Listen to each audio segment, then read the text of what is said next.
사철의 봄바람 불어있고 하나님 아버지 모셨으니 믿음의 반석도 든든하다. 우리 집 즐거운 동산이라. 고마워라 임마누엘. 예수만 섬기는 우리 집. 고마워라 임마누엘. 복되고 즐거운 하루하루. 어버이 우리를 고이시고 동기들 사랑에 뭉쳐있고 기쁨과 서름도 같이 하니 한간의 초가도 천국이라. 고마워라 임마누엘. 예수만 섬기는 우리 집. 고마워라 임마누엘. 복되고 즐거운 하루하루. 아침과 저녁에 수고하여 다 같이 일하는 온 식구가 한 상에 둘러서 먹고 마셔. 여기가 우리의 낙원이라. 고마워라 임마누엘. 예수만 섬기는 우리 집. 고마워라 임마누엘. 복되고 즐거운 하루하루.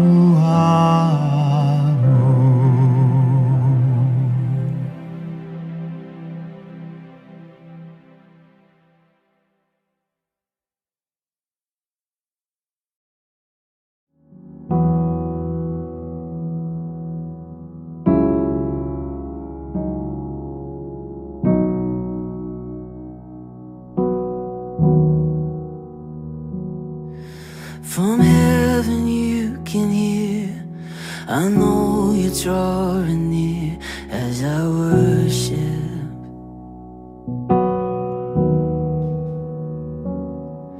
I'm held within your love. The wind and waves will come, but I will stay here.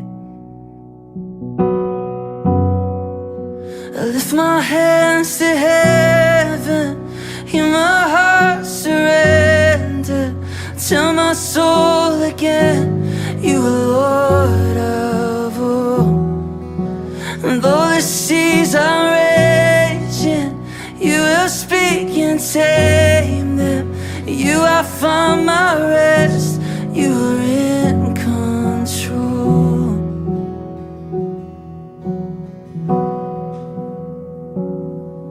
Through valleys I will trust, your spirit is enough to keep me walking.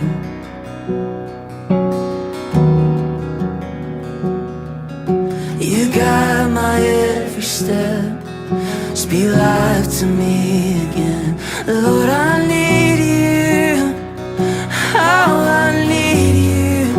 I lift my hands to heaven, hear my heart surrender. I tell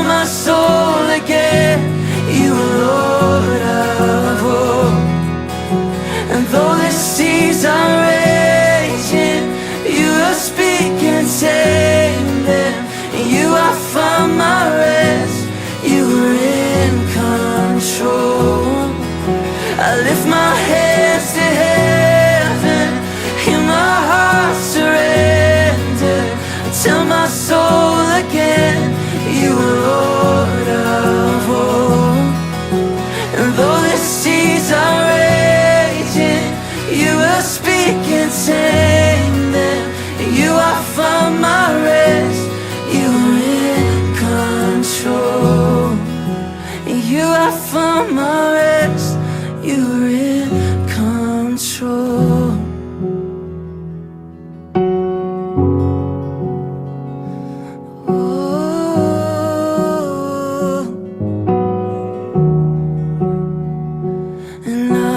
Trust in only you. No one can add to your perfection. You're the beginning and the end, more than I can comprehend. There is no one like you, no one. And I will trust in only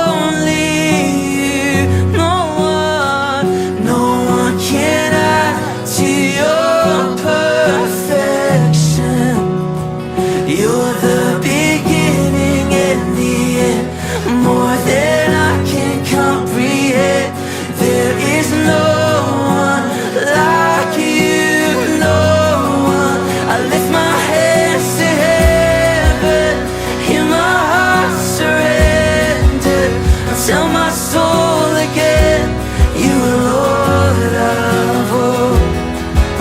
And though the seas are raging, you will speak and tame them.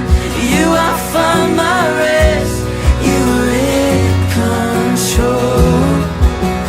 You I found my rest, you are in control. You I found my rest, you're in control.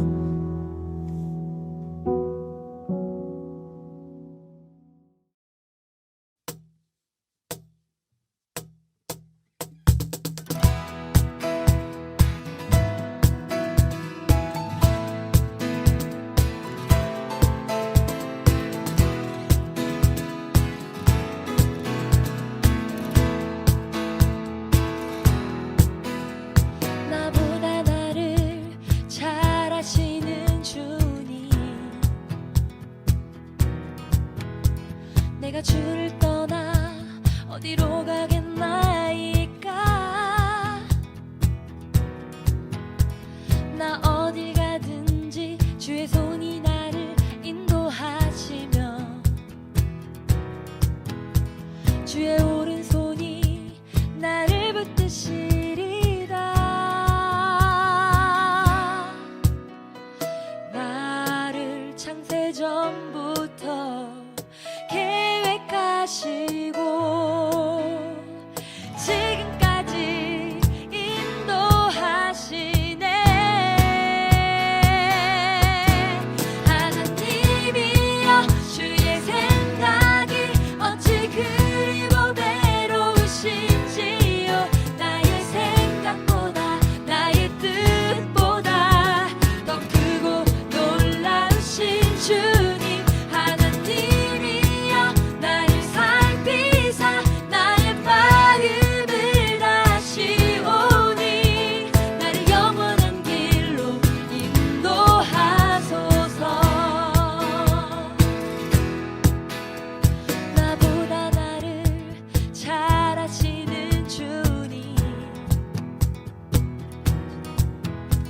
내가 주를 떠나 어디로 가겠나이까. yeah. 나 어딜 가든지 주의 손이 나를 인도하시며 주의 오른손이 나를 붙드시리라. 나를 창세전부터 계획하시고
섬김이 더 낮은 곳으로 우리의 고백이 더 낮은 곳으로 쓰러져 있는 그들을 향해 당신이 그랬듯 더 낮은 곳으로 낮은 곳으로 우릴 초대하네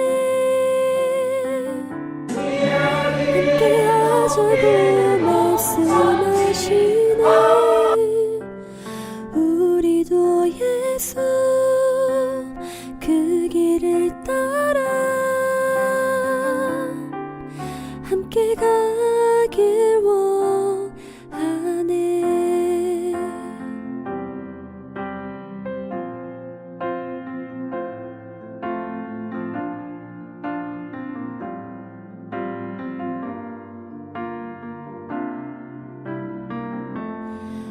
우리의 섬김이 더 낮은 곳으로 우리의 고백이 더 낮은 곳으로 쓰러져 있는 그들을 향해 당신이 그랬듯 더 낮은 곳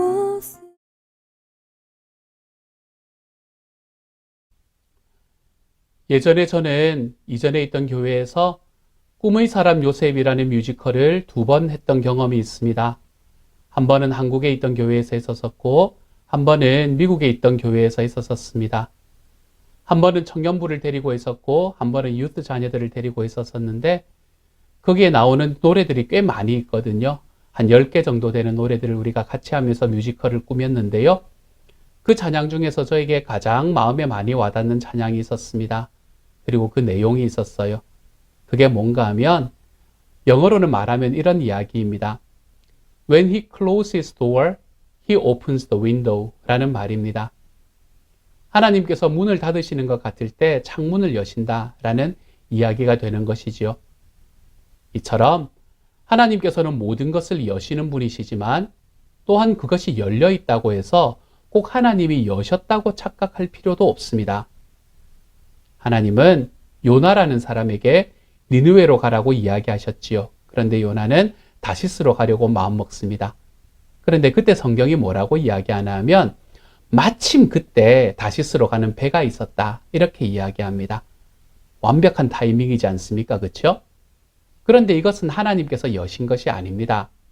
잘못 가면 그 열린 문 뒤에 낭떠러지가 있을 수도 있습니다.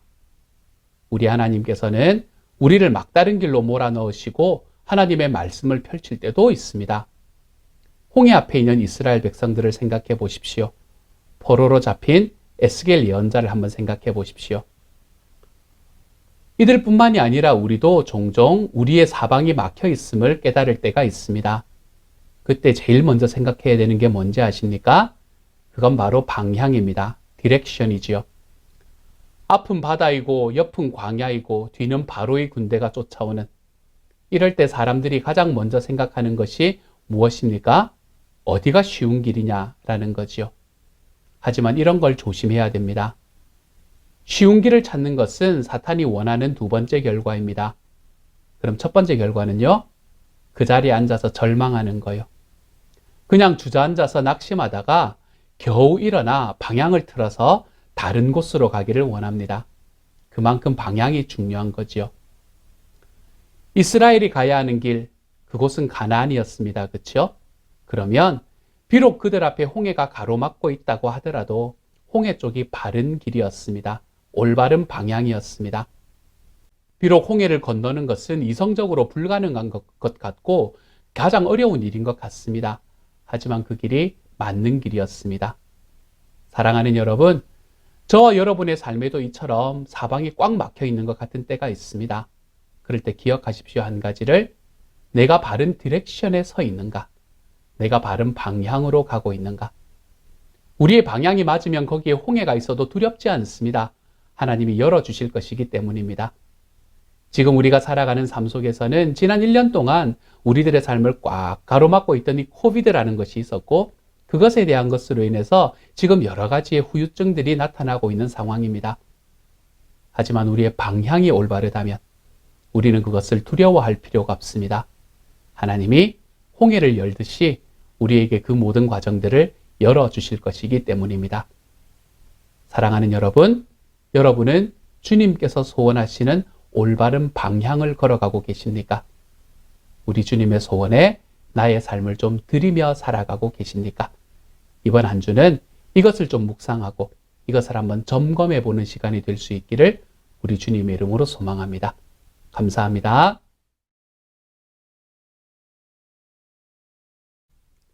(2021년 5월의) 첫 번째 주일입니다. 이 행복한 주일의 아침에 우리 하나님 앞에 예배하러 나오신 여러분을 우리 주님의 이름으로 환영합니다. 우리 이 시간에 하나님 앞에 같이 한번 기도하며 나아가기를 원합니다. 사랑하는 하나님, 하나님께서 오늘의 예배에 함께하여 주셔서 우리 예배 속에서 주님 성령으로 충만한 예배가 되게 하여 주옵소서.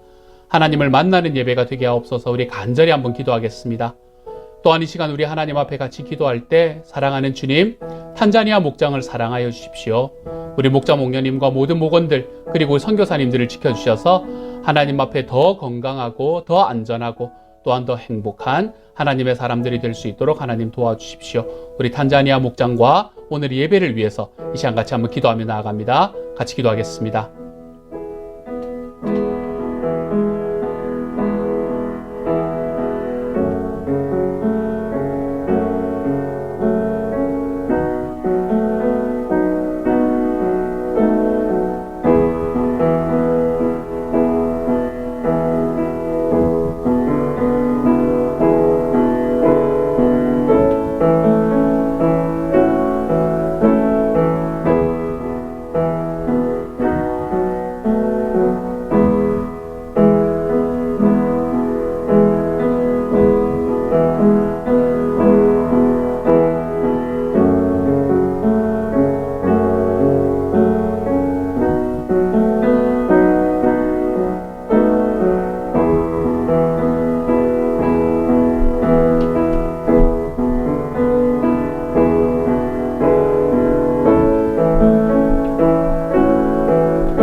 이 시간에는 우리의 마음을 모아서 하나님 앞에 같이 신앙 고백하며 나아가겠습니다.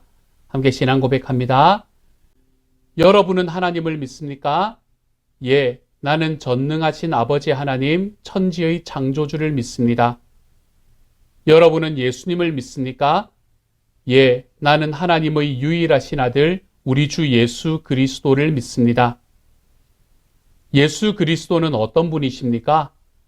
그는 성령으로 잉태되어 동정녀 마리아에게서 나시고 본디오 빌라도에게 고난을 받아 십자가에 못 박혀 죽으시고 장사된 지 사흘 만에 죽은 자 가운데서 다시 살아나셨으며 하늘에 오르시어 전능하신 아버지 하나님 우편에 앉아 계시다가 거기로부터 살아있는 자와 죽은 자를 심판하러 오십니다.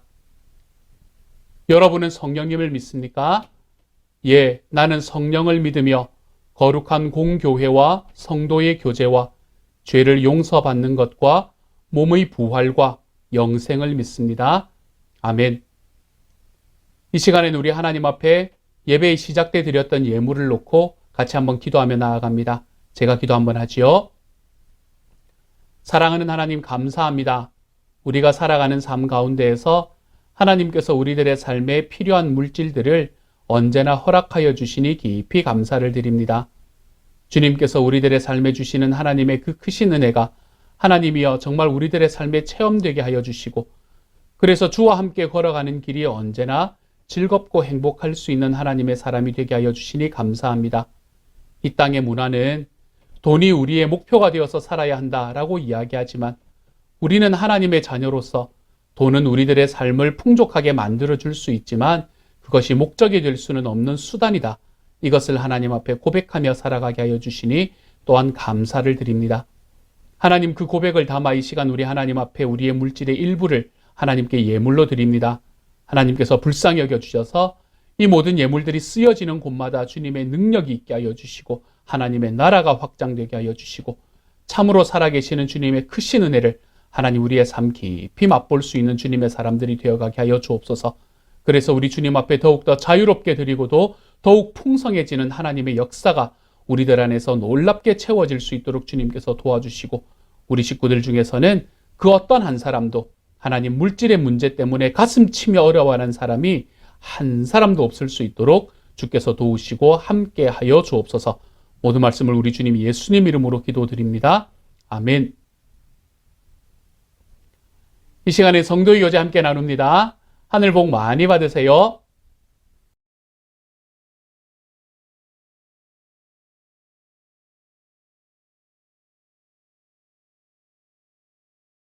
이 시간 하나님 앞에 함께 같이 찬양하며 나아가겠습니다. 내가 우리 주님께서 나의 약함의 강함이 되신 우리 주님을 내 삶에 기다리며 나아가겠습니다. 이 시간 같이 한번 찬양하지요.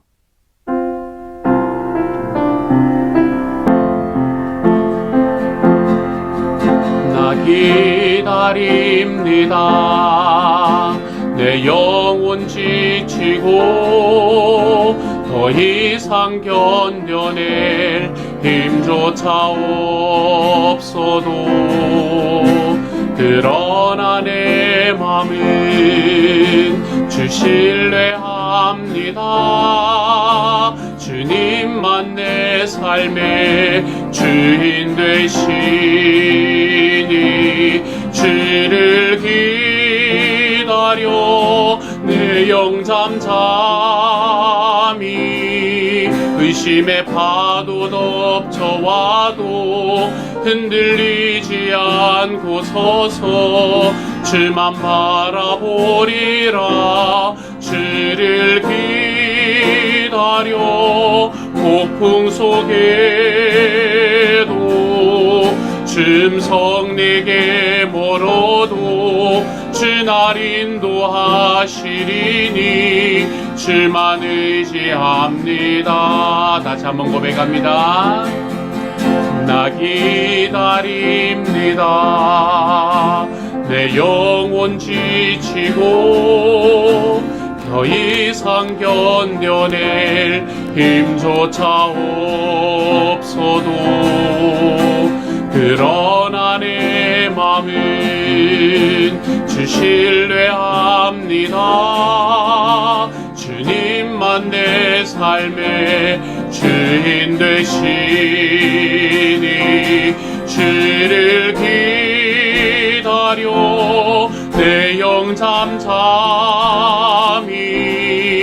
의심의 파도 덮쳐와도 흔들리지 않고 서서 주만 바라보리라. 주를 기다려 폭풍 속에도 줌성 내게 멀어도 주 날 인도하시리니 주만 의지합니다. 주를 기다려 주를 기다려 내 영 잠잠히 의심의 파도 덮쳐와도 흔들리지 않고 서서 주만 바라보리라. 주를 기다려 폭풍 속에도 줌성 내게 멀어도 주 날 인도하시리니 주만 의지합니다.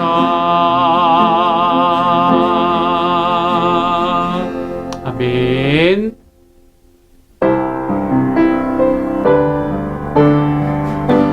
약할 때 강함 되시네. 약할 때 강함 되시네. 나의 보배가 되신 주 나의 모든 것. 주 안에 있는 보물을 나는 포기할 수 없네. 주 나의 모든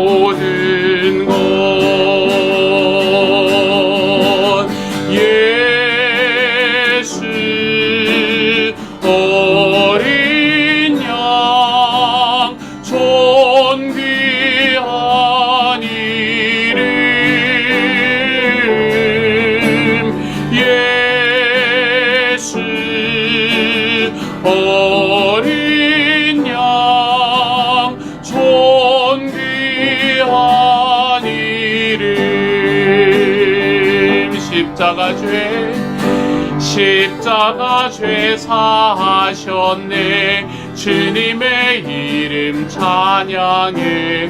주 나의 모든 것. 쓰러진 나를 세우고 나의 빈잔을 채우네. 주 나의 모든 것. 예수 어린 양, 예수 어린 양, 존귀한 이름. 예수 어린 양, 존귀한 이름. 내가 주인 삼은 모든 것 내려놓고 내 주 대신 주 앞에 나가. 내가 사랑했던 모든 것 내려놓고 주님만 사랑해. 내가 주인 삼은 모든 것 내려놓고 내 주 대신 주 앞에 나가. 내가 사랑했던 모든 것 내려놓고 주님만 사랑해. 주 사랑 거친 풍랑에도 깊은 바다처럼 나를 잠잠케 해. 주 사랑 내 영혼의 반석. 그 사랑 위에 서리. 우리 다시 한번 고백할까요? 내가 주인 삼은 모든 것 내려놓고 내 주 대신 주 앞에 나가. 내가 사랑했던 모든 것 내려놓고 주님만 사랑해. 주 사랑 거친 풍랑에도 깊은 바다처럼 나를 잠잠케 해. 주 사랑 내 영혼의 반석. 그 사랑 위에 서리. 예수 어린 양, 예수 어린 양, 존귀한 이름.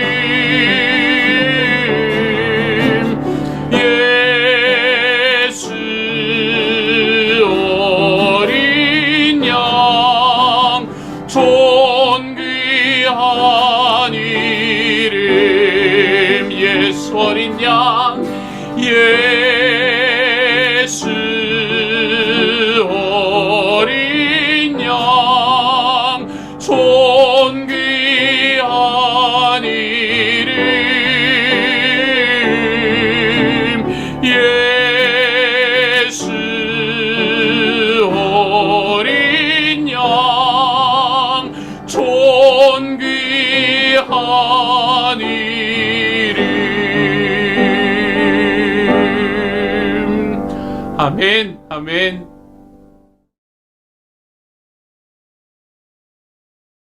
아버지 하나님, 계속되는 어려운 삶 가운데서도 예배를 드릴 수 있는 마음과 힘을 주신 것을 감사드립니다.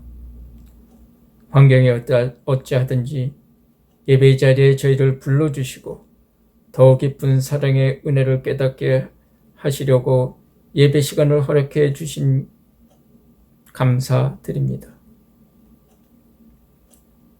살아가는 삶 가운데 잊혀져가는 예수님의 사랑의 십자가를 기억나게 하여 주시고 그 은혜를 나눌 수 있는 마음을 허락해 주셔서 감사드립니다. 한 주간의 삶을 돌아보면서 저희 모습을 아버지 하나님 앞에 드립니다. 부딪히는 여러 가지 문제들 가운데에서도 나의 생각과 방법대로 해결해 보려고 노력을 했으며 주님께 간구를 하였지만 주님의 방법을 따르지 않았고 주님의 때를 기다리지 못하고 마음 아파하며 문제들 속에서 방황했던 것을 고백드립니다. 주님의 말씀보다 나의 생각과 고집이 앞섰던 것을 용서하여 주시고 그 길에서 돌아설 수 있는 용기와 힘을 허락해 주셔서 마음의 평강을 누리는 은혜를 허락해 주시옵소서. 사랑의 아버지 하나님, 시온영락 공동체의 각 가정을 기억하여 주시고 생활 속에서 끊임없이 밀려오는 어려움들을 품고 나갈 수 있는 능력을 허락해 주셔서 비록 문제들 가운데 있을지라도 하나님께서 일하시고 계시는 것을 발견할 수 있는 지혜를 허락해 주셔서 오직 저희들의 삶을 주관하신 분은 아버지 하나님이시라는 사실을 인정하며 순종하는 삶을 살아갈 수 있도록 붙들어 주시옵소서. 계속되는 전염병의 상황 가운데서도 또한 가중되어가는 사회적 혼란 속에서도 복음 전하기를 힘쓰고 계시는 선교사님들과 그 가족들을 기억하여 주시고 삶을 지켜 주시옵소서. 연로하신 부모님들, 어르신들을 붙들어 주시고 육체적 질병으로 고통받지 않도록 지켜주셔서 마음의 평강을 허락해 주시옵소서. 저희들의 자녀들은 주님께서 허락하신 귀한 자녀임을 잊지 않도록 하여 주시고 그들의 삶을 전능하신 아버지 하나님께서 주관하신다는 사실을 기억하며 자녀들과 대화할 수 있도록 마음문을 열어 주시옵소서. 각 가정마다 간절히 간구드린 기도 제목들을 기억해 주시고 어떠한 모양으로 응답되든 감사함으로 받는 평강의 마음을 허락해 주시옵소서. 진행되고 있는 상공부를 통하여 가치를 보는 마음의 눈이 변화될 수 있도록 도와주시고 중보 기도 팀들을 기억하여 주셔서 하나님의 은혜를 경험하는 축복도 허락해 주시옵소서. 목사님을 통하여 말씀을 전해 주실 때 저희들의 마음이 은혜로 채워지게 도와주시고 말씀대로 살아보려는 의지와 믿음의 발걸음을 또 한 걸음 내딛는 이 시간 되게 도와주시옵소서. 이기준 목사님을 지켜주시고 영육간의 강건함 축복하여 주시옵소서. 저희의 마음을 다하여 드리는 예배를 받아주실 줄 믿사오며 예수님 이름으로 기도드립니다. 아멘.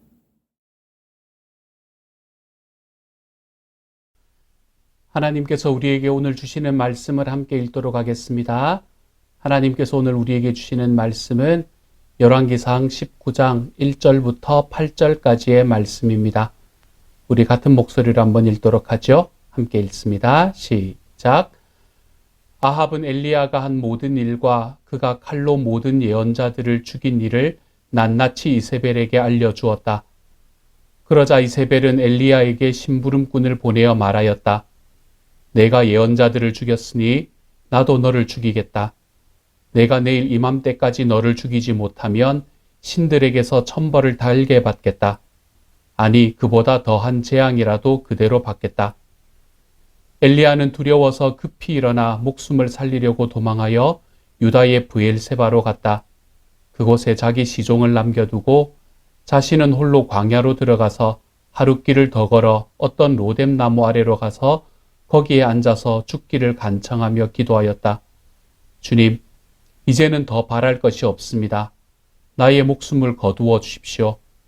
나는 내 조상보다 조금도 나을 것이 없습니다. 그런 다음에 그는 로뎀 나무 아래에 누워서 잠이 들었는데 그때에 한 천사가 일어나서 먹으라고 하면서 그를 깨웠다. 엘리야가 깨어보니 그의 머리맡에는 뜨겁게 달군 돌에다가 구워낸 과자와 물 한 병이 놓여 있었다. 그는 먹고 마신 뒤에 다시 잠이 들었다. 주님의 천사가 두 번째 와서 그를 깨우며 말하였다. 일어나서 먹어라. 갈 길이 아직도 많이 남았다. 엘리야는 일어나서 먹고 마셨다. 그 음식을 먹고 힘을 얻어서 밤낮 40일 동안을 걸어 하나님의 산인 호렙산에 도착하였다. 아멘. 말씀이 좀 길었죠? 그래도 전체적인 내용을 알기 위해서는 이 부분을 모두 다 읽어야만 했습니다. 오늘은 이 말씀을 중심으로 해서 침묵이라는 말에 대해서 함께 생각해보고 또 함께 얘기해 볼 수 있도록 하겠습니다. 우리는 흔히 침묵이라는 단어가 말과 대립되는 영역이라고 취급합니다. 그러나 그 본질로 다가서면 침묵과 말은 사실 둘이 아니라 사실은 어떤 존재를 드러내는 두 측면임을 알 수가 있습니다. 침묵이 존재의 깊이를 드러낸다면 말은 그 존재의 넓이를 표현하는 것이지요. 막스 피카르트라는 사람이 쓴 침묵의 세계라는 책에서는 침묵이란 단순히 말의 포기 그 이상의 것이다 라고 표현합니다. 저는 이 표현에 전적으로 공감합니다. 침묵이란 결코 수동적인 표현 방식이 아니라 오히려 가장 능동적이고 적극적인 표현의 방식일 수가 있습니다. 어떤 때에 우리는 말하지 않음으로 오히려 가장 강력하게 말할 수 있는 것입니다. 2011년 1월에 미국 애리조나주에 있는 한 슈퍼마켓에서 22세 청년이 연설을 하려던 연방 하원 의원과 그의 말을 듣고자 모였던 대중을 향해서 총기를 무차별 난사했습니다. 이 바람에 8세 소녀를 비롯해서 6명이 사망하고 그 의원 등 13명이 부상하는 비극적인 사건이 벌어졌지요. 며칠 뒤에 당시의 미 합중국의 대통령이었던 오바마 대통령은 희생자들을 위로하고 격려하는 추모 연설을 하면서 8살의 나이로 사망한 크리스티나 그린을 언급하는 도중에 갑자기 말을 멈춥니다. 그는 이렇게 말했습니다. 나는 우리 민주주의가 크리스티나가 상상한 것과 같이 좋았으면 합니다. 우리 모두는 아이들의 기대에 부응하는 나라를 만들기 위해 최선을 다해야만 합니다. 여기에서 연설을 멈춘 대통령은 10초 후에 오른쪽을 쳐다봤고 다시 10초가 지나자 심호흡을 하며 다시 10초 후에는 눈을 깜빡이고 감정을 추스르는 모습을 보였습니다. 이 침묵 속에서 어느 정도 감정을 추스린 그는 이후에 어금니를 꽉 깨물고는 다시 연설을 이어갔지요.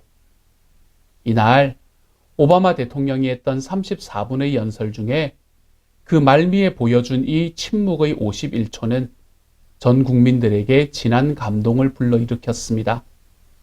뉴욕타임즈는 대통령으로서는 물론 두 딸을 둔 아버지의 모습을 보여줬다라고 호평했고 그동안 소위 오바마 저격수 역할을 했던 보수 진영의 인사들도 그가 했던 연설 중 최고라고 칭찬을 했습니다. 장황한 말보다 침묵이 도리어 국민과의 소통과 공감대를 불러일으키고 감동과 지지를 가져다 준 것입니다. 그렇습니다. 작은 진실에 수려한 말이 있다면 큰 진실에는 위대한 침묵이 있기 마련입니다. 그렇기 때문에 말과 침묵, 이 두 가지는 모두가 중요합니다. 침묵은 말을 하지 않는 것이기 때문에 원래부터 수동적인 것이고 말은 거기에 비해 좀 적극적인 태도를 보이지만 이 둘 중에 무엇이 더 가치가 있다라고 말할 수는 없습니다. 말과 침묵은 둘 다 본질적인 가치를 가지고 있기 때문에 침묵이 단순히 말의 중단을 의미하거나 말이 침묵의 중단을 의미하지는 않습니다. 비록 정도의 차이가 있을지는 몰라도 원래부터 모든 말에는 침묵이 배어 있습니다. 또한 오바마 전 대통령의 이야기처럼 침묵도 하나의 언어가 될 수 있기도 합니다. 하나님과 연결될 때 이 침묵은 더욱더 큰 가치를 지닙니다. 사실 침묵은 하나님과 인간 그리고 자연의 가장 중요한 본질 중에 하나입니다. 아니, 오히려 침묵은 모든 본질들보다 앞서 있는 존재일지도 모릅니다. 생각해 보십시오.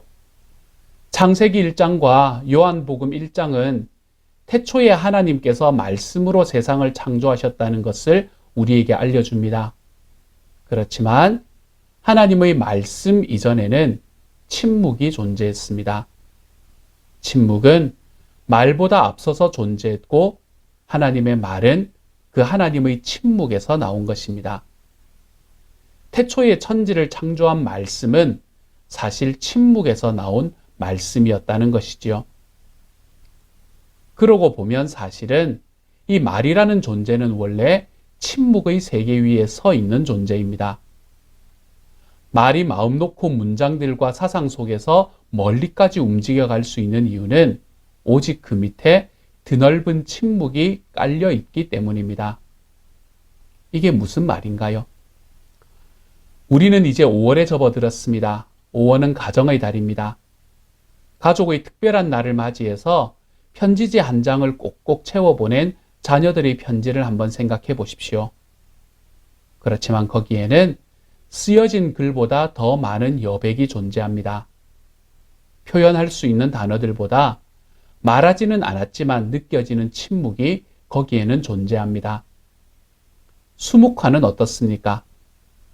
하얀 화선지에 그려진 수묵화를 보면 먹이 묻어서 쑥쑥 그려진 자리보다 훨씬 더 많은 여백이 있기 때문에 그림이 될 수가 있습니다. 또한 하나의 편지나 그림을 그리기 위해서 생각하고 계획하고 스스로를 단련했던 그 많은 시간이 있었기에 눈앞의 편지나 그림이 우리에게 보여질 수 있습니다. 말과 침묵의 관계도 이와 같습니다. 말은 침묵을 도화지 삼아 그려지는 그림과 같습니다. 말은 침묵의 바다를 통과한 후에야 비로소 깊어지게 됩니다. 침묵을 통해서 우리의 사상이 갈고 닦아진 다음에야 우리의 말은 비로소 그 가치를 높일 수 있게 됩니다.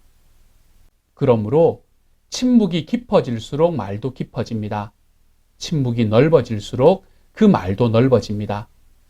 왜 그럴까요? 말은 곧 침묵 속에 있는 의미를 표현했기 때문입니다. 세상을 창조하신 하나님의 말씀은 그분의 침묵 속에서 차오른 말이었기에 온 세상을 아름답게 만드실 수 있었습니다. 침묵을 통과하지 않은 말은 소음에 불과할 때가 있습니다. 의미 없는 제잘거림이 될 수 있지요.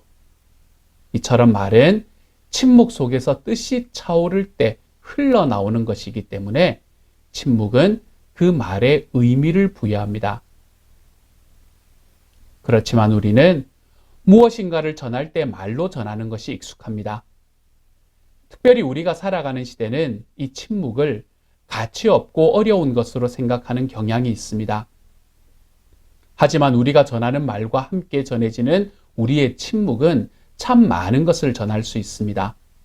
몇 가지 예를 한번 들어보지요. 첫째로, 위로는 침묵 속에 같이 앉아있는 행위를 통해서 일어나는 때가 많습니다. 여러분은 어떤 때 위로가 되시던가요? 내 힘듦과 아픔을 이야기했을 때, 그럴 때는 이렇게 하면 된다고 정답을 얘기해 주는 사람이 있을 때 위로가 되십니까? 물론 그런 분도 있을 것입니다. 하지만 많은 경우에 우리는 내 이야기에 귀 기울여 들어주고 내가 지금 힘들어하는 그 상황을 함께 욕해 줄 때 그때 우리는 위로가 됩니다.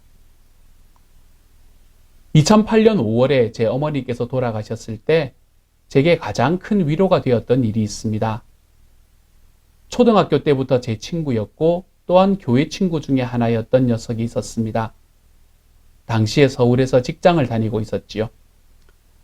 어릴 때부터 저와 제 어머니를 알고 있던 친구였기에 첫날 장례식장을 방문했습니다.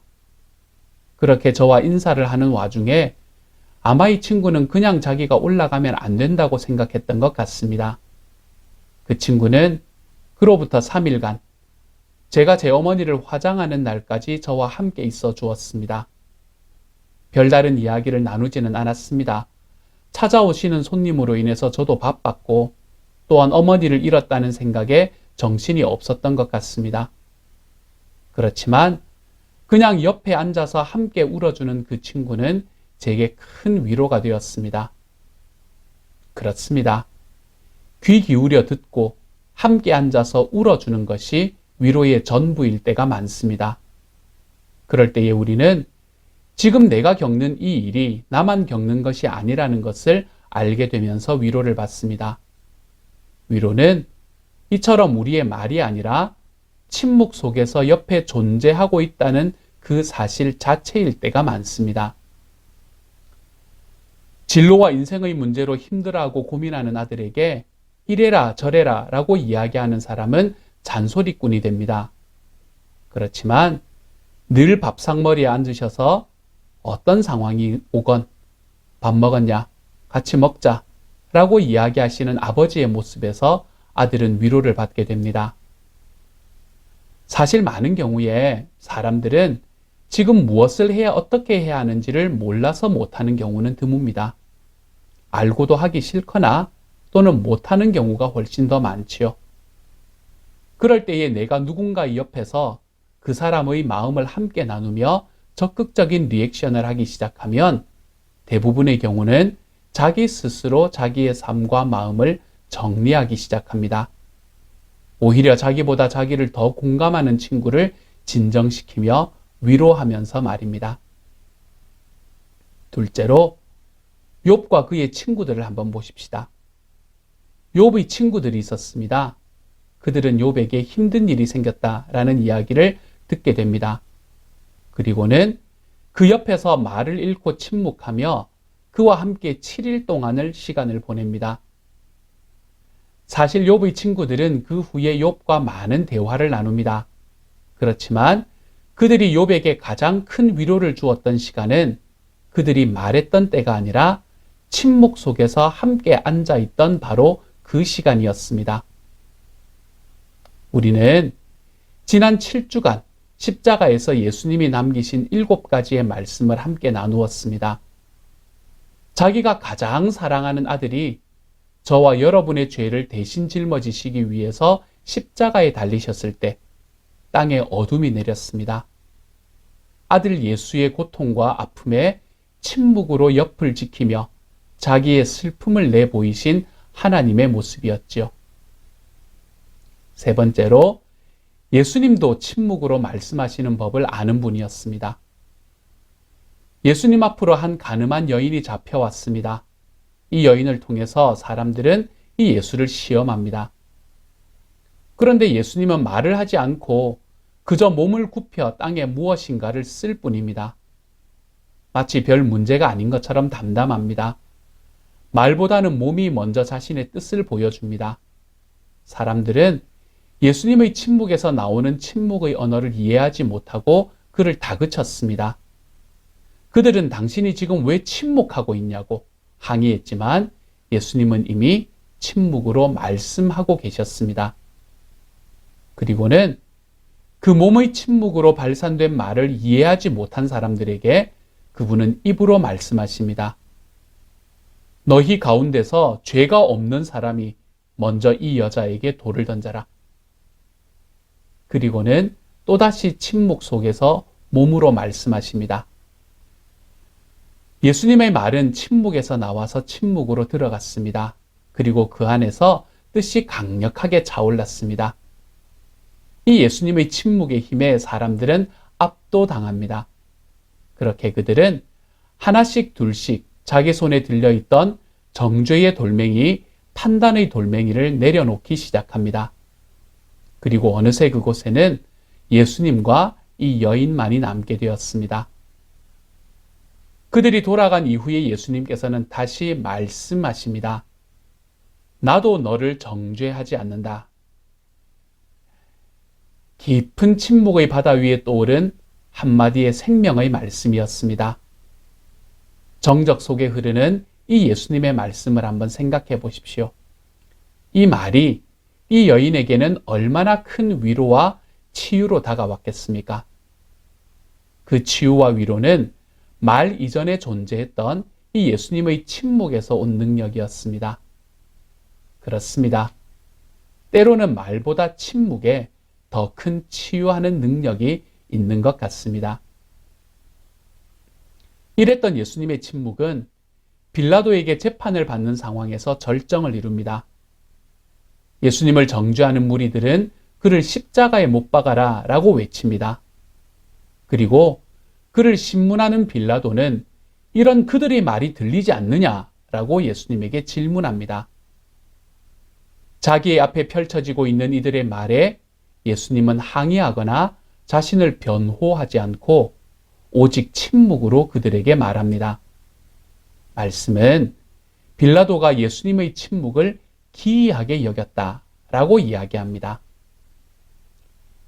예수님께서는 진리가 무엇이냐라는 질문에도 침묵으로 대답하셨습니다.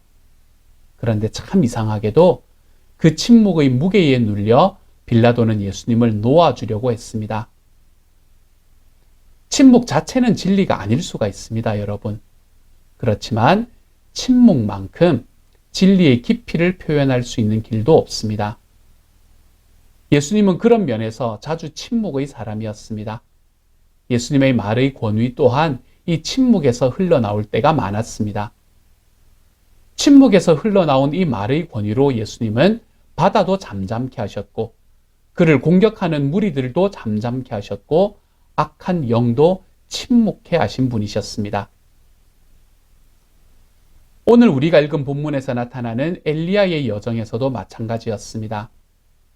엘리야는 어떤 사람이었습니까?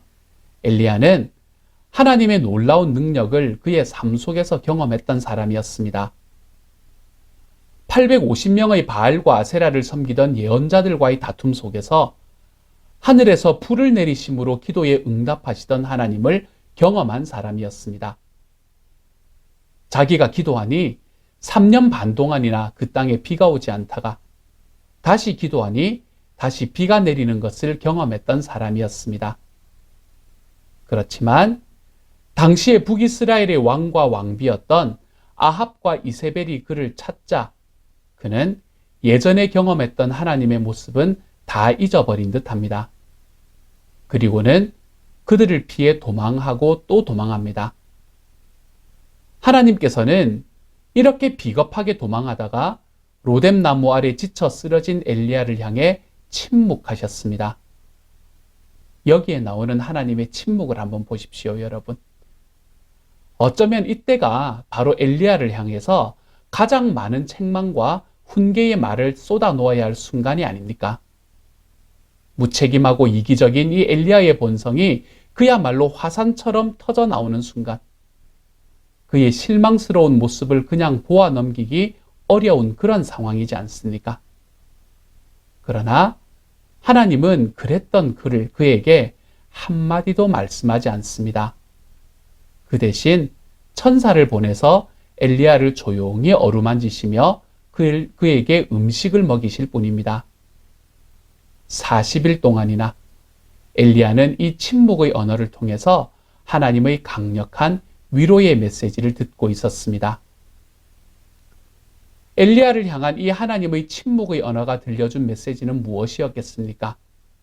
먼저 하나님은 나는 너의 고통과 연약함을 깊이 이해한다 라는 메시지를 전해주었습니다. 타인의 고통과 한계를 전혀 이해하지 못하는 사람은 삶 속에서 무너져 있는 사람, 자기의 마음에 들지 않는 사람을 향해 던지는 비난의 말을 주저하지 않습니다. 그렇지만 진정으로 이해하는 사람은 그 말을 참을 수 있는 법입니다. 하나님은 엘리야의 이기적인 본성을 아셨습니다. 이방 종교와의 전쟁에서 놀랍게 승리한 영적 전사라는 이 화려한 겉옷 속에 감춰진 이기적인 본성을 하나님은 너무나 잘 아셨습니다. 엘리야가 그랬던 자기의 모습으로 실망하여 쓰러지기 전부터 하나님은 엘리야가 그런 존재였음을 알고 계셨습니다. 그래서 하나님은 비난의 말씀도 판단의 말씀도 하지 않습니다. 오히려 침묵 가운데에서 이러한 엘리야를 이해하는 하나님 자신의 모습을 보여줍니다. 그뿐만이 아닙니다. 하나님의 침묵은 또한 너를 변함없이 사랑한다 라는 무언의 언어였습니다. 김기석 목사님이 쓰신 오래된 새길이라는 책에 나오는 이야기입니다. 어린 시절 하루는 아버지께 회초리를 맞으면서도 오기와 반발심으로 이를 악물고 참았습니다. 그런데 때리시던 아버지가 갑자기 울먹이시면서 하시는 말씀, 내 이놈, 아버지가 때리면 잘못했다고 하고 안 맞든지 아니면 빨리 도망이라도 칠 것이지 이걸 다 맞고 있어 이놈아. 아버지의 이 말에 그만 아들은 솟구치는 눈물을 흘리며 도망을 쳤습니다. 때리면서도 여전히 아들을 변함없이 사랑하시는 아버지, 때리면서도 아들이 제발 도망치기를 바라시는 아버지, 이것이 무너진 인간을 향한 하나님의 마음이었습니다. 엘리야를 향한 하나님의 마음이었습니다. 이 하나님의 마음이 지금 침묵의 언어로 엘리야를 향해 승화되고 있는 것입니다. 이처럼 엘리야를 향해 판단하거나 비판하지 않고 그를 이해하며 사랑한다는 말을 품고 있는 이 하나님의 침묵이 너무나 멋지지 않습니까, 여러분? 이 멋진 침묵의 언어로 하나님께서는 오늘날 우리에게 또한 말씀하고 계십니다. 그분은 우리에게도 내가 너의 고통을 알고 또한 내가 너를 여전히 사랑한다 라는 메시지를 전해주고 계십니다. 시끄러운 세상은 말을 하기를 좋아합니다. 그렇지만 시끄러운 세상 속에서 하나님의 위대한 침묵은 우리에게 더욱더 가깝게 다가옵니다. 그런데 이 하나님의 위대한 침묵의 언어, 위로의 언어를 듣기 위해서는 우리의 귀가 먼저 열려야 합니다. 내가 생각하고 느끼고 있는 것이 어떤 감정인지를 아는 것도 어렵지만 그것을 표현하는 것은 더욱 어렵습니다.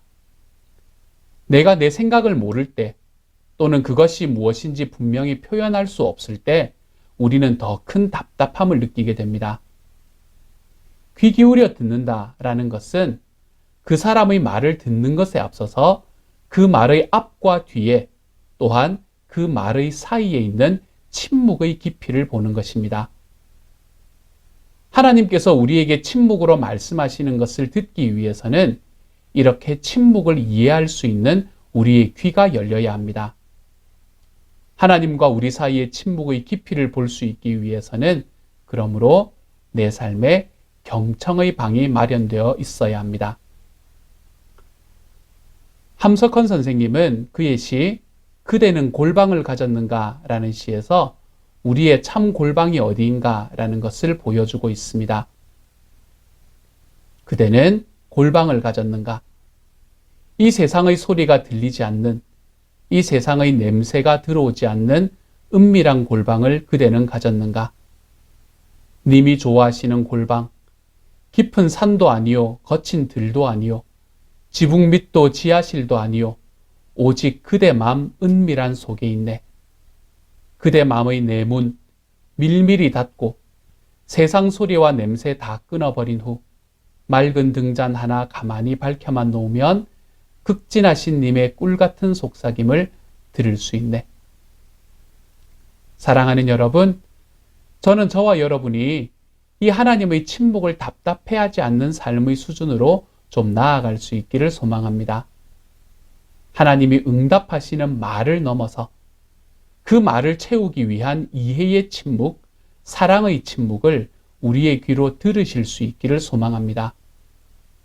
주님의 침묵의 깊이를 이해하는 만큼 우리는 그분의 말의 깊이를 이해할 수 있게 됩니다. 그래서 삶의 어떤 상황 속에서도 주님과 함께 있다면 담대해질 수가 있습니다. 또한 우리가 이와 같은 주님의 침묵의 이해와 사랑을 경험하게 되었을 때 우리는 경청의 방에서 나와 함께 있는 사람들의 마음을 듣고 볼 수 있게 됩니다. 이처럼 서로의 마음을 듣고 보는 때에야 우리 비로소 우리의 말이 의미를 가집니다. 우리가 옳거나 또는 크고 위대한 말을 해서 그런 것이 아닙니다. 비록 작은 이야기이지만 우리의 내면에서 깊은 침묵을 통과하고 난 후에야 또한 상대의 침묵의 깊이를 뚫고 내 귀를 열기 시작할 때 거기에서 우리의 삶에 진짜 위로가 일어나게 되는 것입니다. 지하철에 한 할머니와 손자가 타고 있었습니다. 자세히 보니 꼬마의 안색이 좋지 않았습니다. 병원에 다녀오는 듯 할머니의 손에는 약봉지가 들려 있었지요. 할머니가 손자의 이마에 손을 올려보더니 웃으며 말합니다. 아직 열이 있네. 저녁 먹고 약 먹자. 손자는 커다란 눈을 끔뻑거리며 대꾸합니다. 예, 그럴게요. 그런데 할머니는 내가 아픈 걸 어떻게 그리 잘 알아요? 순간 할머니의 입에서 나올 수 있는 대답의 유형은 어떤 것일까요? 나이가 들면 자연히 알게 된다 라거나 할머니는 다 알지 같은 얘기가 아닐까요? 그런데 이 할머니는 손자의 헝클어진 앞머리결을 쓸어넘기며 이렇게 말합니다. 그건 말이지 아픈 사람을 알아보는 건 더 아픈 사람이란다. 상처는 겪어본 사람만이 압니다. 그 상처의 깊이와 넓이와 끔찍함을요. 그래서 다른 사람의 몸과 마음에서 자기가 겪은 것과 비슷한 상처가 보이면 남보다 재빨리 그것을 알아챕니다. 상처가 남긴 흉터를 알아보는 눈이 생깁니다. 몇몇 사람들의 이야기처럼 세상에 아프지 않은 사람은 없습니다. 마음 한구석에 흠집이 없는 사람은 아무도 없습니다. 그저 지금 이 순간 조금 덜 아픈 사람이 조금 더 아픈 사람을 두 팔로 감싸 안아주는 것뿐일 뿐이라고. 어린 손자에게 할머니가 알려주려고 한 것도 아마 이런 이치가 아니었을까요? 계절에 따라서 하늘이 정해진 온도를 가지듯이 우리가 구사하는 말과 글에도 엄연히 온도차가 존재합니다. 그런데 온기가 있는 언어는 슬픔을 감싸 안아줍니다. 세상살이에 지칠 때 어떤 이는 친구와 이야기를 주고받으며 고민을 털어내고 어떤 이는 책을 읽으며 작가가 건네는 문장에서 위로를 받습니다. 반면에 용광로처럼 뜨거운 언어에는 감정이 가득 실리기 마련입니다. 말하는 사람은 시원할지 몰라도 듣는 이는 화상을 입을 수 있습니다. 뜨거운 말뿐만이 아니라 얼음장같이 차가운 표현도 위태롭기는 마찬가지입니다. 상대의 마음을 돌려 세우기는커녕 꽁꽁 얼어붙게 하지요. 이처럼 말은 아름답지만 또한 섬세합니다. 우리는 늘 무엇을 말하느냐에 정신이 팔린 채 살아가지만 사실은 어떤 말을 하느냐보다 어떻게 말하느냐가 더욱 중요합니다. 때로는 어떻게 말하느냐보다 어떤 말을 하지 않느냐가 더 중요할 수도 있습니다. 침묵하는 법을 배우지 않고는 잘 말할 수 없을지도 모릅니다. 사랑하는 여러분, 이해와 사랑 속에서 다가오는 이 하나님의 침묵을 좀 배워가십시다. 말하지 않을 때 더욱 진하게 느껴지는 주님의 사랑을 체험하고 그 침묵 속의 사랑과 이해를 우리의 이웃과 함께 나누며 살아가십시다. 우리의 침묵을 통해서 우리가 하고 있는 말을 한번 돌아보십시다. 저와 여러분은 지금 너무 뜨겁고 또는 차가워서 땅에 묻어야만 하는 언어를 소중한 사람의 가슴에 묻으며 살아가는 것은 아닌지 말입니다. 이번 한 주 우리의 침묵을 통과하여 걸러진 말을 하며 살아가 보십시다. 우리의 말이 아니라 침묵 속에서 경청하며 함께 있어주는 저와 여러분을 통해서 하나님의 따뜻함을 우리 이웃으로 번져가게 하는 하나님의 사람들이 되어 가시기를 우리 주님의 이름으로 축복합니다. 이 시간 같이 한번 기도하겠습니다. 사랑하는 하나님, 감사를 드립니다. 우리의 삶 속에 하나님의 놀라운 은혜와 사랑을 부어주시니 감사합니다. 우리의 삶에 침묵으로 말씀하여 주시고 그 침묵이 차올라서, 그 침묵의 뜻이 차올라서 우리에게 말씀해 주시는 하나님이 내 하나님이 되어 주시니 감사합니다. 주님, 우리가 우리의 삶 속에서 내가 정말로 함께 있어 주므로 나의 삶에 있는 깊은 침묵을 하나님 그것을 넘어서 나의 형제 자매들에게 있는 그 넓은 침묵을 뚫고 하나님, 우리가 우리의 귀를 기울여 하나님의 음성을 듣고 우리 이웃의 말을 들을 수 있는 사람이 되게 하여 주옵소서. 그래서 우리가 말을 하는 것이 아니라 우리가 살아가는 우리의 삶이 우리가 말을 통하여가 아니라 우리의 마음이 그대로 느껴질 수 있는 그 침묵을 통해서 하나님, 서로에게 위로도 되고 서로를 들어줄 수 있는 주님의 사람들이 다 될 수 있도록 하나님 도와주옵소서.